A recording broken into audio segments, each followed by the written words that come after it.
Hello दोस्तों, मेरे video में आपका स्वागत है। आज इस वीडियो में जो है हम वर्ग के बारे में जानेंगे। देखो दोस्तों, वर्ग को जो है इंग्लिश में बोलते हैं स्क्वायर। देखो दोस्तों, वर्ग क्या होता है? वर्ग एक प्रकार का दोस्तों चतुर्भुज होता है। दोस्तों देखो, चतुर्भुज चतुर्भुज की परिभाषा मैंने पहले आयत की वीडियो में बताई थी कि चतुर्भुज क्या होता है। वह आकृति जो है किसी चार भुजाओं द्वारा बंद गिरी हुई आकृति को क्या बोलते हैं? चतुर्भुज बोलते हैं। यानी कि देखो, वर्ग के अंदर कितनी भुजाएं हैं? एक, दो, तीन और चार। चार भुजाओं द्वारा घिरी हुई बंद आकृति को हम चतुर्भुज बोलेंगे। अब देखो, वर्ग की परिभाषा हम देख लेते हैं। देखो, वह चतुर्भुज जिसकी चारों भुजाएं बराबर होती है। देखो दोस्तों, वर्ग की चारों भुजाएं बराबर होती है, यानी कि मैं इसको नाम दे दूं ए बी सी और डी। यानी कि इसकी चारों भुजाएं बराबर होती है। मैं लिख सकता हूँ ए बी बराबर होता है बी सी बराबर होता है सी डी बराबर होता है ए डी के।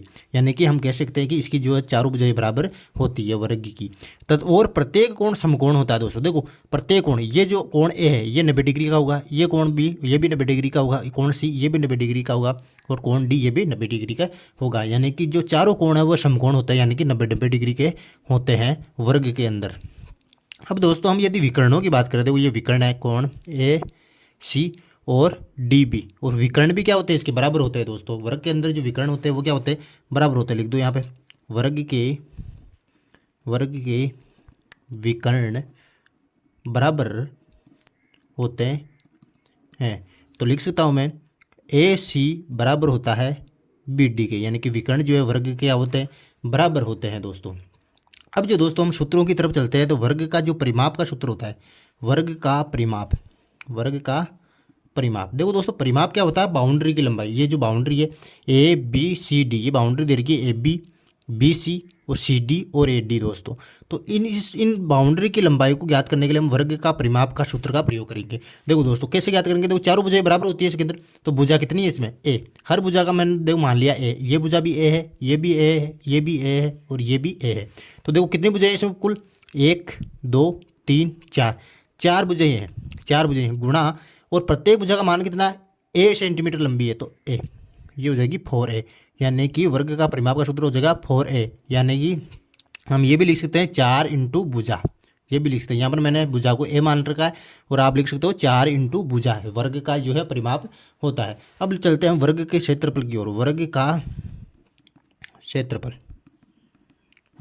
क्षेत्रफल दोस्तों, क्षेत्रफल का मतलब होता है ये अंदर वाला एरिया ज्ञात करना है आपको। यदि तो अंदर वाला एरिया कैसे ज्ञात करेंगे? देखो, ये भुजा है और इस भुजा से गुणा कर देंगे दोस्तों। भुजा गुणा भुजा, या ए गुणा ए लिख सकते हो आप, ए स्क्वायर हो जाएगा, या भुजा गुणा भुजा स्क्वायर भी कर सकते हो, भुजा गुणा भुजा। ये जो है वर्ग का क्षेत्रफल हो जाएगा।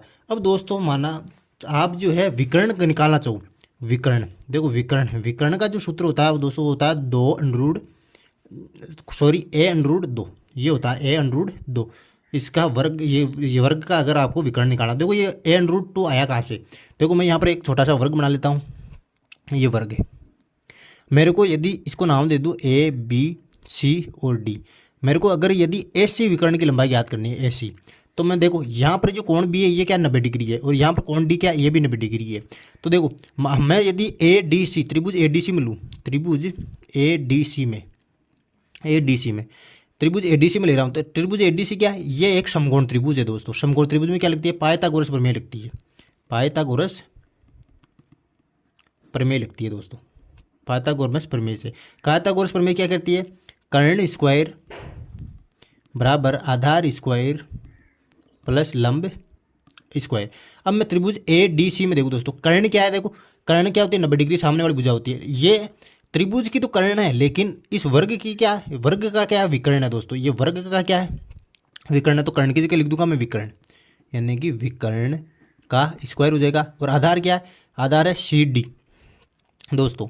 यहाँ पर क्या आधार? सी डी, या सी डी क्या? वर्ग की भुजाएं कितनी होती है? देखो, ए और ए मान ली मैंने, भुजा यानी ए। आधार क्या? ए, तो ए स्क्वायर हो गया। और लंबी क्या है? लंब ये होगा, ये भी क्या है? ए स्क्वायर दोस्तों, ये ए स्क्वायर हो गया। अब देखो, विकर्ण स्क्वायर, ए स्क्वायर एक और ए स्क्वायर, इन दोनों को जोड़ूंगा तो कितना हो जाएगा? 2a स्क्वायर हो जाएगा दोस्तों। अब देखो, विकर्ण का स्क्वायर उधर जाएगा तो क्या हो जाएगा? अंडरूट 2a स्क्वायर दोस्तों। अब देखो, विकर्ण बराबर, अब देखो इसको देखो, मैं 2a स्क्वायर को क्या लिख सकता हूँ? अंडरूट 2 गुणा अंडरूट a स्क्वायर लिख सकता हूँ दोस्तों। देखो, यहाँ पर स्क्वायर से ये अंडरूट कट जाएगा, तो विकर्ण बराबर मेरे पास आ जाएगा। अब देखो ये तो कट गया इधर √, तो ए बचा बाहर √2। तो इस प्रकार से जो है विकर्ण का सूत्र हमारे पास आया, इस प्रकार से ज्ञात करना है। तो मैंने यहाँ पर जो है सारी जानकारी वर्ग के बारे में बता दी है आपको। अगर मेरा ये वीडियो आपको पसंद आया तो please like share and comment, don't forget to subscribe. Thank you.